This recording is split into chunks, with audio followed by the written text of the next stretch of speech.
Hi, welcome back to Fascia Friday. Of course, today we're going to be talking about fascia, and if you're watching this video instead of just listening to me talk, you can see that I have some things on the table. They look like rubber bands, and they actually are rubber bands, but I'm using them to demonstrate what fascia is and what it feels like. And recently, in the last handful of years, I have gotten a lot of questions about what does my fascia feel like? What does this feel like? How would you describe it? And so I thought this is actually a really good time to talk about the fascia, what I feel in fascia, and correlate that to what a client feels in fascia in their own body. And then to give you a visual with my rubber bands on the table about what may be happening to your fascia. And I also, if you are watching this, or if you want to jump over to watch it at some point, I have some pictures, real life pictures about fascia and what fascia can look like. So just checking my dog. She always likes to come in and try to be part of the whole situation here. So on the table, I have a purplish, bluish, it's a little bit faded rubber band. But the thing about this rubber band is that it's lengthened. It's a long rubber band. And if you take both ends of the rubber band and you pull, you can see that there is a flexibility in the rubber band. So if I hold one down and I pull over here and I let it go, there's a flexibility, there's a bounce back, there's a recoil. And I use those words a lot when I talk to clients about their fascia. This is what we are going to equate with healthy fascia, so that when it is pulled or stretched, there is a recoil or a bounce back on the other side. So I'm going to put our purplish blue rubber band up on the top, and then I'm going to come down to this rubber band. Now you can see I have 3 pieces of rubber band. They're literally pieces. This one was definitely a whole circle rubber band. This one looks like these 2 pieces belong together because they do. They actually broke in half, which is very fitting to my description. So this rubber band is the next one we're going to go to. It is looped and coiled around. If you can see there, it's a little bit discolored, right? There's like, it used to be a brownish rubber band and now there's kind of like orangish bits on the end. Not very pretty, and maybe some brown bits, and it's definitely discolored. And it kind of is all kind of looped a little bit like a very limp piece of pasta. And if I were going to try to pull this rubber band out, it's a little bit more challenging to make it in a straight line. It kind of likes to just kind of go back and be like a little bit of a sad worm on a sidewalk that's hot on a summer day. When I pull and stretch it, the recoil is a lot slower. The bounce back is a lot slower. The flexibility is a lot less.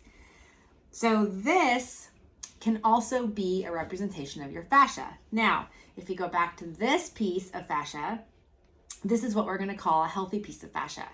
It's stretched, it's recoiled, it has flexibility, and it maintains a nice shape.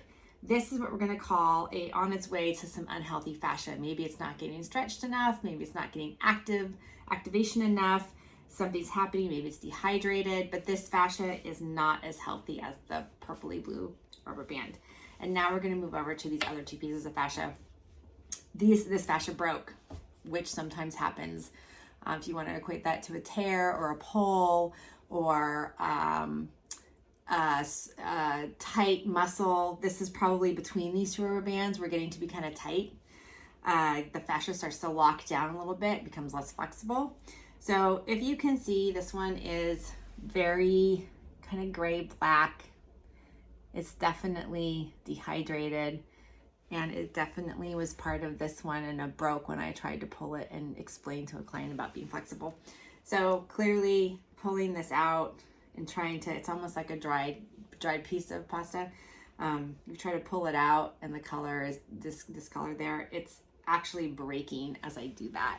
So when I pull here, it has no flexibility. It just is very limp and kind of dies. You can see the fibers are actually breaking. So I would actually break this piece of rubber band apart and probably create one of these teeny little bits. Now, that is my demonstration for fascia. What I'm going to show you is a picture, and I'm going to do two. One's going to be one's going to be an actual image of fascia under a microscope, and the other one's going to be a drawing. Okay, so the first one I'm going to do is I'm going to show the microscope drawings. So if you can see, there's a picture of healthy fascia and not so healthy fascia. And it does say in the photograph, it says that's young fascia and old fascia.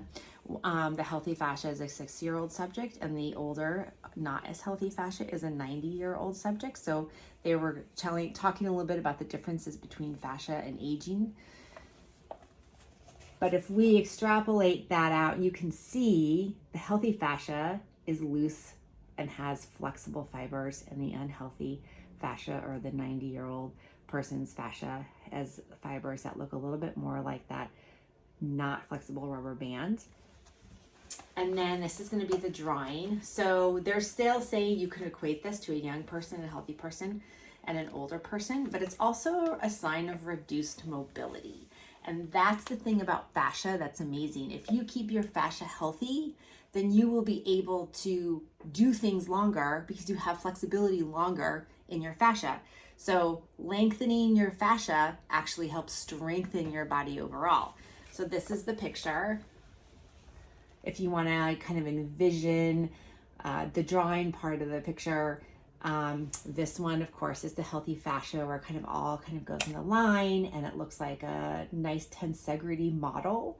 And then this fascia looks like somebody just did a bunch of thousands of bits of scribbling all over this kind of a rectangle shape to just even get it to fit into the rectangle. And it's also very messy, and it looks like it's a lot darker, not cohesive at all. So these two pictures are great just to keep in mind with the rubber band experiment. These two pictures are actually from one of my favorite books about fascia called Fascial Fitness by Robert Schleip. He's kind of the grandfather, I guess, if you will, or godfather of the fascia movement that's getting more and more attention because we're doing more research about it. And so fascia, when I feel the fascia and I feel that fascia is healthy, then I'm actually feeling the looser, more flexible fibers in your body. And when I feel the tightness or the contraction or a knot, quote unquote, knot in your system, then it does feel more like a bunch of rubber bands are all kind of dried out together. I'm trying to push through something that is not malleable, it's not flexible, and it does look more like somebody took a bunch of scribbled lines and kind of just tried to really smush it all into one tiny little space. And then we have to find a way to stretch it, lengthen it, and produce a more flexible, and that's when I a lot of times do active releases with the client, where you have to push against me while I'm pushing another way. And that gets into also a little bit of eccentric and concentric contractions, which is helpful for the fascia to lengthen and recoil.